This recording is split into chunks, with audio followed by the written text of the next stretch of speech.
All right. Shalom. Shalom. We're the brothers from the GMS Atlanta Church here in Georgia, giving all glory, honor, and praises to Yahweh, Ba'ashem, Yahushua, Ba'ashem, Hakwadash. Double honors to the apostles and elders, the great millstone, who rule and teach well. Peace, love, salutation to the elect 144 First Fruit. I'm Brother Kasha Kwala. I'm Brother Zakaria. And today's lesson is going to be about how being a prophet is a job. All right? But as you know, being in Babylon, we know that jobs can be lost. It's the same thing in Yahweh Shai's eyes. If you're not doing the work, first off, to the best of your ability, or just being, what's the word? I can't really say it that well. Lackadaisical, if that's how you say it, or very lethargic in your occupation, then he'll get rid of you because he doesn't see you fit for the job. You're underqualified. So just like a job in Esau's world, you can lose a prophet's job as well. Mm-hmm. All right, so you've got to be on your P's and Q's, you've got to be on your toes, but it's ultimately having the love for it. Mm-hmm. Most individual, it says what? For many are called, but few are chosen. Mm-hmm. Many are called to be a prophet. Many are called to go out and do the work.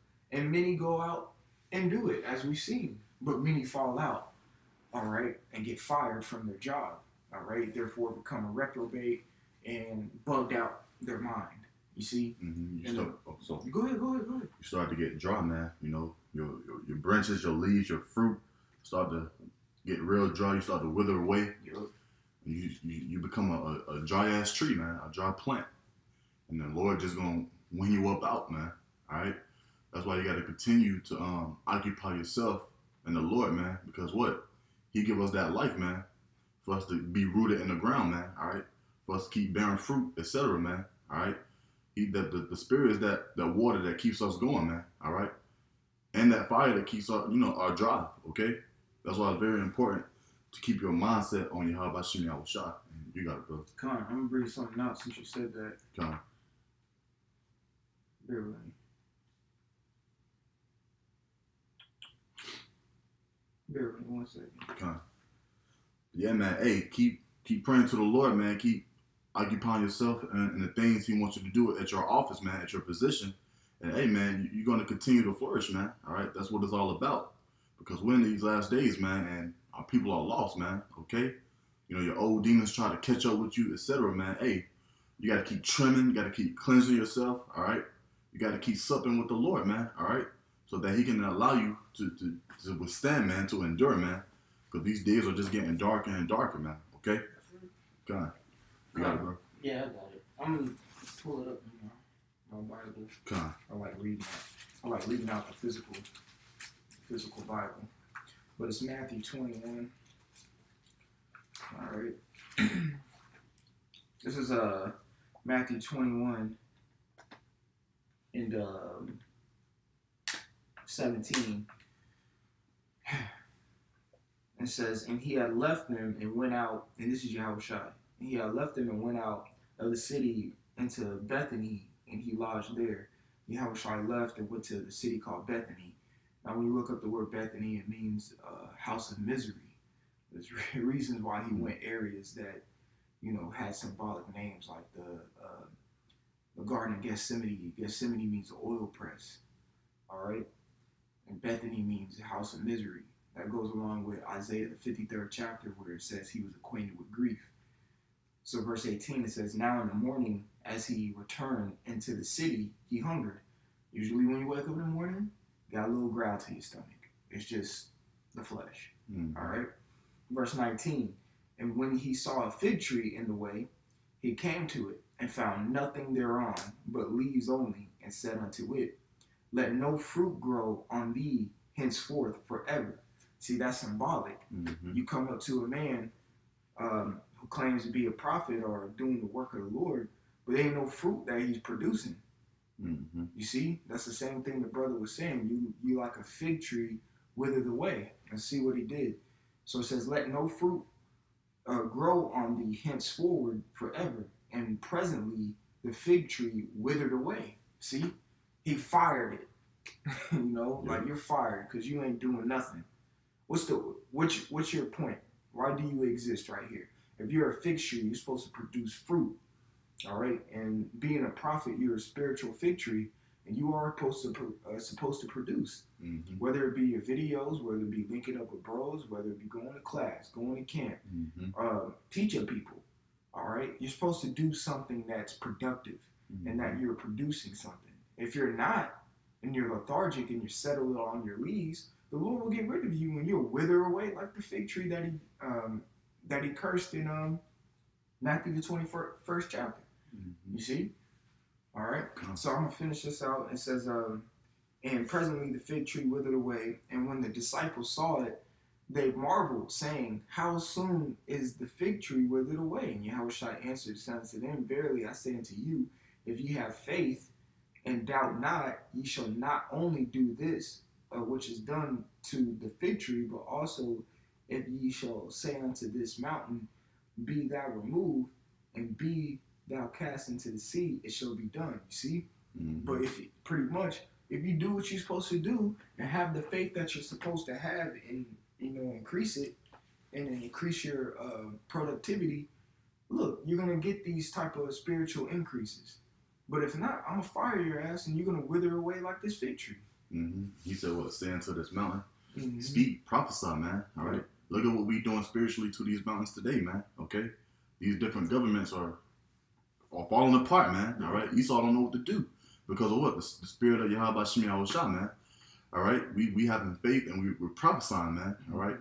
I said something yesterday before camp, all right? And it stuck with me, and some brothers prophesy and glorify, all right? That's our service, man. We're prophesying and we're glorifying, man. All right, not in us, but we're glorifying our Father which is in heaven, man. Yahweh Shem Yahushua, okay? Simple as that. Keep your mind occupied, all right? You got it, bro. Con, you can bring your precept out. Con, this is Romans 12:1. I beseech you, therefore, brethren, by the mercies of the Most High, that ye present your bodies a living sacrifice, holy, acceptable unto the Most High, which is your reasonable service. There you go.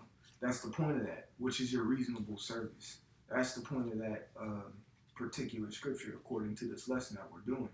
It's a reasonable service, meaning what it means, reasonable. I think I was talking to the Captain Gamal the other day and the officer Kasab in our camp, and it was like, hey, the Lord is like, here's $1. You hold that, give it back to me. I'm gonna give you $100 because the scriptures say we'll get 100-fold. That sounds reasonable to me. Come on. You see, shit. The parable of the talents. He gave, each individual a certain amount of talents, and they were to be productive. In turn, the Lord will give them a bigger reward. That sounds reasonable to me. So what sounds reasonable? Go out on highways and byways, give up a Saturday every week. Okay. Do 3 videos a week. That's only 10-minute videos. That's only 30 minutes a week. Okay. Link up with a bro at least one time. Okay, cool. And more than likely, you're going to knock out a video. All right. Hey, go to class. Keep your responsibilities in the camp, whether it's you bringing water to the camp, you holding the signs, holding post, bringing the signs.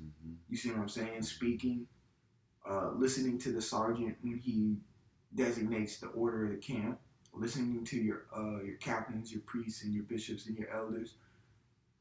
And then you do all that, you get eternal life. That sounds real reasonable to me. You see? Yep. That's a job of a prophet. You see? Something so simple can lead to where he look at you eye to eye and put a crown on your head, man. That's it. And that's a beautiful thing. Salaki, hold that and get 2 Corinthians 11. I think in verse 3. 2 Corinthians 11:3. This is 2 Corinthians 11 and verse 3. But I fear, least by any means, as the serpent beguiled Eve. Like he was a trickster. All right, he fooled her. Go ahead. Eve through his subtlety. It says, so your minds should be corrupted from the simplicity that is in Hamashiach. Yup. The simplicity that's in Yahushua. People get tripped up on the simple things. Look, some individuals who's in the truth get tripped up off the easy things. Bro, come to class. Well, I don't want to come to class. And then he kicked out. Now he's bugged out his mind. Yeah, it's really, you just think about it, it's really not that hard. The simple things like don't get shape ups and don't eat pork. That's simple. Like, damn, bro, you saving money, man. You saving money, grow your beard. Yeah, grow your beard out. You know, it's simple, man. Simple. It's real simplistic things that Yahushua requires from us. It's not hard. Give a Saturday up. It's not hard, but men get tripped up on it, you know. And that's the simplicity of Yahushua that makes it. The simplicity of Yahushua is a stumbling block to these men. You see. That's it on that. You can go back to Romans. I'm gonna continue verse 2 in Romans 12. It says, "And be not conformed to this world, but be ye transformed by the renewing of your mind, that ye may prove what is that good and acceptable and perfect will of the Most High." That's right. What is good and perfect and most acceptable to will of the Most High. Reread that last verse you just read. This is Romans 12 and 2. It says, "And be not conformed to this world." So you be not conformed to this world, but be conformed to the truth. All right? To the world is complexity. The truth is simple. It's 1 + 1 = 2. It's simple math. All right? Conform to it. You conform to this truth, your life becomes easier. I'm saying that as a living testimony. Being in the world, everything was hard. Trying to get girls was hard. Trying to get money was hard. I mean, of course, you're going to go through your hardships when you first get in this truth, but, you know, trying to do certain things was hard because you did it in such the wrong way. It was just a wicked way of living, which made it complex.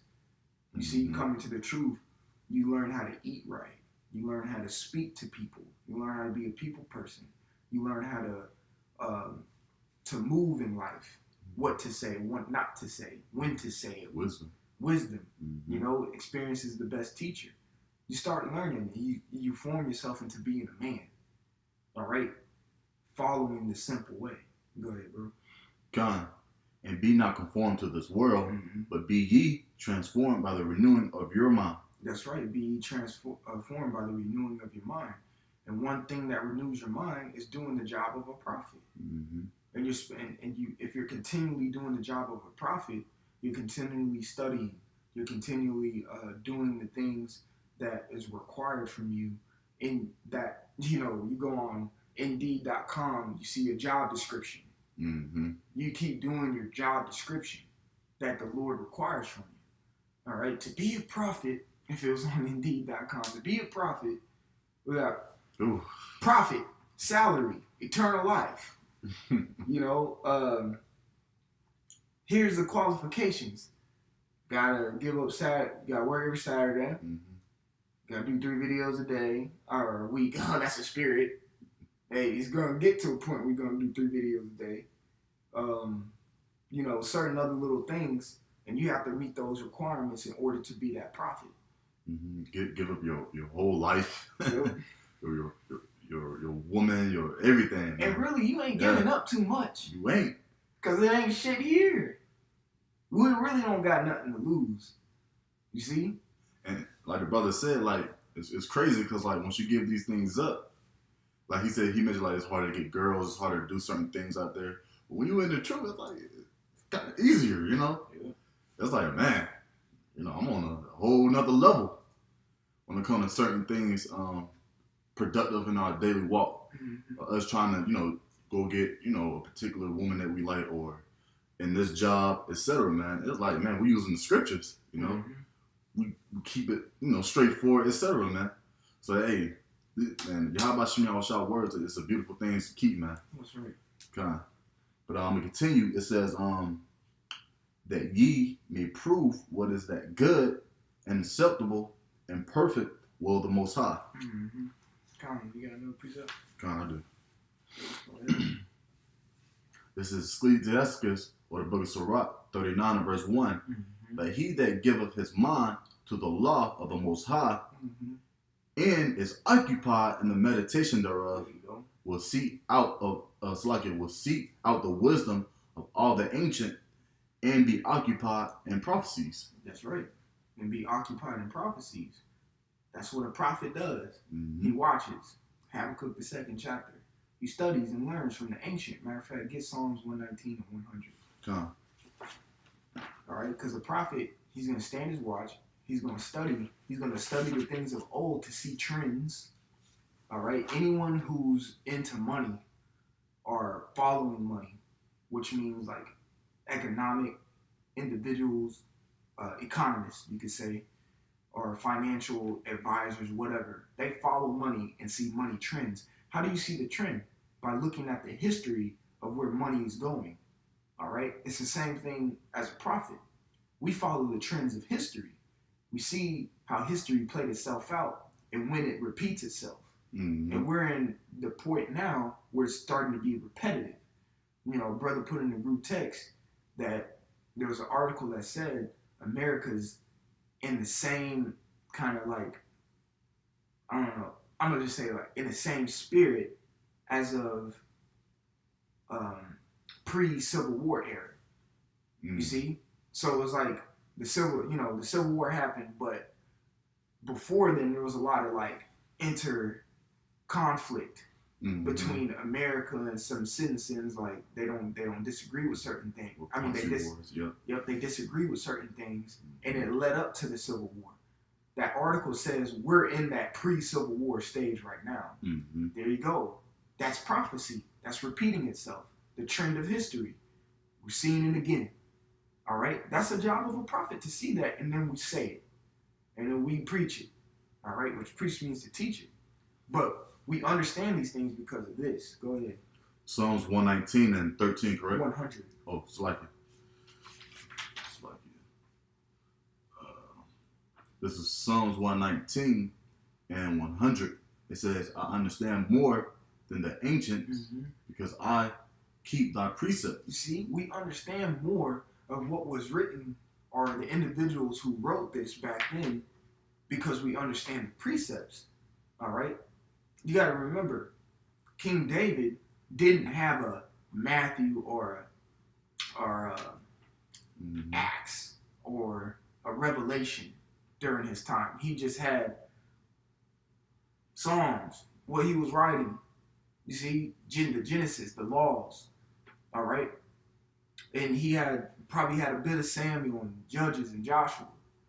He didn't have the precepts that we have today to fully understand what's going on. So we know more than the ancients because of the precepts that we see. That's a prophet. Everything that was written before time was written for our understanding.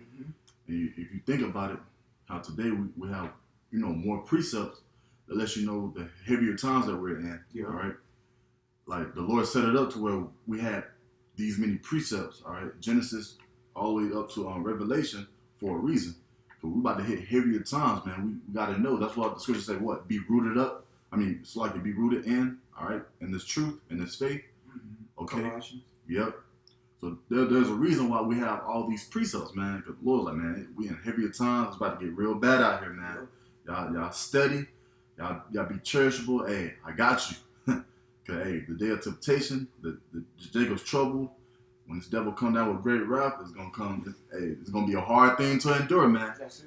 All right, but hey, this is gonna be your stability right here, man. That's right. You knowing these precepts upon precepts, the simple The things. simple things. Yep. If you're gonna do the job of a prophet, Mm-hmm. being a prophet is a job, and it's required that you know these certain type of things that are about to happen. If you don't, man, you settle on your leaves. You don't give a shit. Really, you don't have a passion or a love or a want for this. Ultimately, the society would go down, but you don't have a passion or love for the first woman. All right, which is the wisdom of the scriptures. You see, being a prophet is a job, and you can lose your job if you're not doing what is required of you. You see, you had another precept. I did. Come on, go ahead. This is 1 Timothy 4 and 14. neglect not the gift that is in thee, Mm-hmm. which was given thee by prophecy, Yep. with the lion on of the hands of the prosperity. Mm-hmm. Meditate upon these things, give thyself wholly to them, that thy profiting may appear to all. Take heed unto thyself and unto the doctrine, continue in them, Mm-hmm. for in doing this thou shalt both save thyself and them that hear thee. See, we always use the term perpetual servitude, and it could be, of course, we're speaking that in the sense of Esau. Well, he has us in perpetual servitude, but we're in perpetual servitude to the Lord, all right, which is a reasonable service, which we are to continue in the doctrine that he set forth for us, all right. These things are required of us. What he's reading, Zechariah is reading right now, is required. We gotta stay in these things. Reread that. God. It says neglect, meaning don't be inconsiderate. He said, don't neglect these things. Go ahead. God, if I can say too, this is that gift, man. All right. Each individual has a particular gift, man. We are a body. Whether you be a nail of a pinky, the actual pinky, the toe, it's a gift to be a part of the body, man, of Yahweh Shem Yahushua. Okay. Don't neglect your office. Don't neglect what the Lord has showed you pertaining to a treasure he has given you or a mystery he has showed you. You got to store it up within you. Store it in your la'ah, which is your mind. All right. Your heart, man. Okay. Keep it and do it, man. All right. This is 1 Timothy 4:14. Neglect not the gift that is in thee. Yes, man. It's in you, man. He gave it. He put it inside of you, man. Your spirit. It says, which was given thee by prophecy. It says, with the lying on of the hands of this prosperity, meditate upon these things, give thyself wholly to them, that thy profiting may appear to all. Verse 16, take heed unto thyself and unto the doctrine, continue in them, for in doing this thou shalt both save thyself and them that hear thee. You should both save yourself and them that hear thee. So anyone that you want to be saved, your household, your woman, your kids, your dad, your mom, all right? That those that hear you, because you're doing the work in the bidding of a prophet. All right, I got something to land back off you. This is 1 Corinthians 12:1. It says, now concerning spiritual gifts, brethren, I will not have you ignorant. Ye know that ye were Gentiles, carried away unto these dumb idols, even as ye were led. Meaning, like, you used to be a nigga back in the day. All right, until you got this truth. Verse 3 says, wherefore I give you to understand that no man speaking by the Spirit of the Most High calleth Yahushua accursed, and that no man can say that Yahushua is the Lord, but by the Holy Spirit. All right? Let me get a precept in Matthew 10. Go ahead. And if I can say, hey, that's love right there, man. He said he ain't gonna have us not be ignorant, which means not to know. All right? Which meaning what? He's gonna have us know, hey, yeah, like you said, yeah, you was niggas. You guys turned back. I gave you a gift for my name. All right? Now I want you to continue in my name. All right? That's a gift. And that's love, man. The Lord is long suffering, man. All right? He's full of compassion, etc., man. The Lord loves us, man. Okay? He said, well, I wink at your ignorance. All right? Pretending to the hopeful elect. All right? So, hey, man, that lets you know how much love and care he actually has for us, man. Being down here in this shithole, in this hell. Okay? Knowing we fucked up. Knowing that we went off to strange women. All right? False idols, etc. Did, doing some all-fast shit in the world. All right? But he loved us so much, he brought us back, man, which is of the spirit of power, Yahweh Shem Yahushua, man. Okay? That's why it's so important to keep up with your office, to just glorify, man. Prophesy and glorify, man. Our power, man. Okay? Because that's what's going to save you. We just read it in Timothy, man. It's going to save yourself and those who hear you. All right? And it's going to be a beautiful salvation. That's right. This is Matthew 10:19. It says, but when they deliver you up, take no thought how or what ye shall speak. For it shall be given you in that same hour what ye shall speak. That's prophet. Verse 20, it says, for it is not ye that speak, but the Spirit of your Father which speaketh in you. Again, that's prophet. Go ahead. Yeah, and that trip a lot of people up, too. You got a lot of people who come past the camp or, come on our comment board or whatnot, Mhm. They're that ain't right. No, shut up. Calling us niggas and etc. Man. But they don't understand that it's actually the spirit that he put within us to speak unto you ignorant ass people. Mhm. Okay? But that's why people are scoffers, and that's why we're telling you through the spirit once again that all those who have a problem with what the Lord got to say is going to get judged. That's right. Okay? And that's prophecy in itself. You continue. That's right. So 1 Corinthians 12:4 says, now there are diversity of gifts, but the same Spirit. Verse 5, and there are differences of administrations, but the same Lord. Right. So you got different occupations within the camp. All right. Within the body of the camp. You got helpers, you got speakers, you got historians, you got individuals who are great with geography. These are different administrations in the camp. You got bishops, you got elders, you got deacons, you got captains, you got officers, you got disciples. Okay? So these are different administrations, but we all are under one boss, you could say, which is Yahweh Bashem Yahweh Shai. All right? Get Hebrews 3:1 real quick. Okay. All right? Matter of fact, I want to get that Hebrews 3:1 real quick. I'm going to reread this. It says, and there are differences of administrations, but the same Lord. Like I said, we got one manager. All right, so go ahead. This is Hebrews 3:1. Wherefore, holy brethren, partakers of the heavenly calling. And Salakia. And the partakers of the heavenly calling is being called to be a prophet. That's a job. Go ahead.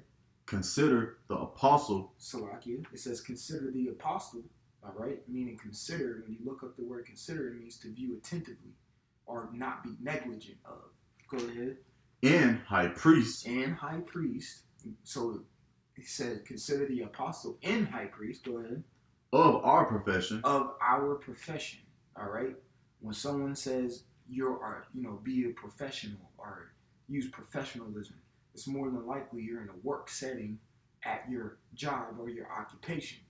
All right. So we are to be a professional. We call ourselves. The scriptures say we're ambassadors. An ambassador is a representative. So you have to conduct yourself in a professional manner in your occupation, which your occupation is a prophet. All right. You got to stay in order. All right. And do the job of a prophet of which the Lord called you. So go ahead. Can I say high priest of our profession, Hamashiach Yahweh Shai. Hamashiach Yahweh Shai. All right. So that is our manager. Clear and to the point right there. It says the high priest and apostle of our profession. So that a high priest and an apostle is a high administration, okay, within the body of everything. That's a high office. Keep reading verse 2. Con, that was actually it on verse 2. Oh, Salakia. Well, keep reading. Where's Salakia? Let me see. No, read verse 2. That was it on verse 1. Oh, Salakia, brother. Yeah, verse 2. Who was faithful to him that appointed him, as also Moses was faithful in all his house. That's right. So he was faithful to the one who appointed him. The Lord, Yahweh, appointed Yahweh Shai to do these certain things and have these certain titles. Go ahead. Con, verse 3, it says, for this man was counted worthy of more glory than Moses. See, he says, now this man is speaking of who? Yahweh Shai. He was counted more worthy of Moses. Now, when you look at it, Moses technically was the first king of Israel. Yeah, all right? Yeah. Moses was technically the first king of Israel. All right? Go ahead. And as much as he who have built the house have more honor than the house. See? Moses, he has more honor than the house. All right? That's it. That's a high office. Okay? That's a high office. That's a high pedestal that Yahweh Shai is on and is worthy to be on. That's why he's worthy to be praised. You see? So hold that. I mean, you could drop that and keep going. It says, and there are differences in administration, but the same Lord. The same Lord is being explained in Hebrews 3. Verse 6, it says, and there are diversities of operations. Okay?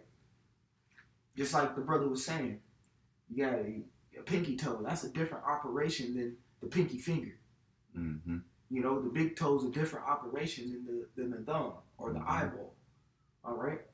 So it says, but it is the same power which worketh which worketh all in all. Mm-hmm. The same power that works the eyes, that works the legs, that works the arms. Okay, just bringing it down to a small level. Us in these vessels, there's one spirit that controls all of these things. Mm-hmm. You see, all right. But in the case of to make it bigger, we have the camp in Atlanta who's governed by the spirit or Yahweh Shem Yahweh Shai. Ultimately, it gets even more intricate than that because you have camps under camps. Mm-hmm. You Yes. see, and then you got the apostles who's being totally governed by Yahweh Shem Yahweh Shai, Mm-hmm. who's taking direct orders and then disseminating it out into us, the job of a prophet. All right. So going on, it says, verse 7, but the manifestation of the Spirit is given to every man to profit withal, for to one is given by the Spirit the word of wisdom. These are the diversities of operations it's about to explain. To the another, word of knowledge by the same Spirit. To another, faith by the same Spirit. See, I'm gonna sit here and say right here, this brother got the operation of faith. I got some individuals in my camp who got the operation of knowledge, who got the operation of wisdom. All right, let's keep going. It says, to another, the working of miracles, and we're about to see that. All right, what, like literal miracles. We see miracles every day, but I'm talking about like someone doesn't have a leg, and in the name of Yahweh Shem Yahweh Shai by Shemar Kakodash, the leg just grows back. Mm-hmm. I'm talking about them miracles. Yeah, we're about to see that coming soon. It says, to another, prophecy. And technically, all of us have the spirit of prophecy because all of us were called to do a prophet's work. But you got individuals who are more seasoned with that type of spirit, like the priest to Zion in my camp. I'm only speaking of my respective camp. All right? Since I said that, outside of our camp, Elder Ariella, he has a heavy spirit of prophecy. All right, he has those videos where he does the algorithm. See, that's a spirit of prophecy. All right, it says to another, discerning of spirits, having a good discernment or a judgment, get peep people out. The brother, the captain in our camp, Abba, he has a great discernment. All right, it says to another, diverse kinds of tongues. Again, priest Tazan, Elder Monagon. He has the gift of tongues. He's really swift and accurate with the Hebrew. All right. It says to another, the interpretation of tongues. Individuals who can understand the Hebrew. One individual in our camp, the younger brother Yaquan. He really can interpretate the Hebrew. All right. All right. It says, but all of these worketh that one and the self-same spirit divided to every man severally as he will. See, all these are attributes of a prophet, and these are occupations and operations within the body that we're supposed to carry out. That's the job description. You see, of a prophet, you got to have this and a little bit of that, a little sugar, spice, and everything nice, and then you mix it all up, and a prophet comes out. All right, you have to keep these certain operations and being under our manager Yahweh Shai and follow through with these things. Because, hey, men get lazy. And then they get withered away like that fig tree that we read in Matthew 21. Yeah. Either you get withered away or the Lord loves you so much he chastises you. Yep. All right. He bend you over. He swat. You kicking in. Okay, I'm sorry. Yep. You stand up. You get in the army. You start marching with the men. You're like, okay. Endure. You know, hey, whether he wither you out, he chastise you, or you keep the ball rolling, doing what you got to do, man. All right, because the Lord do give us mercy. He does. Even within our daily fights or daily battles, you know, dealing with demons, or we fuck up in this aspect or that aspect, we fall hard. And we know the Lord gonna get you. Either you wither away or he gonna put that fire on you. You keep going, man. All right, because we're precious to him, man. All right, there's individuals out here who are very precious to Yahweh Shem Yahweh Shai. Like, look, man, get your ass up and keep going, man. Yeah. Just don't do it again, all right? If you wanted that mercy, or hey, man, just keep having faith, man. Keep praying, man, That's for it. mercy, man. Yeah, so Repent every day. exactly, we Kind. repent every day, man. But with that, we just wanted to clarify that, hey, being a prophet is an occupation, it's a job, and you can lose it if you don't do what you're supposed to do, man. Mm-hmm. So, Lord willing, y'all, Akim, we're edified. We want to give all glory, honor, and praises to Yahweh, Ba'ashem, Yahweh Shai, Ba'ashem, Chakwadash. Double honors to the apostles and elders of Great Millstone who rule well. Mm-hmm. Peace, love, salutation to the 1144 First Fruit. Until next time, me and the brother Zakaria, I want to say shalom. Shalom.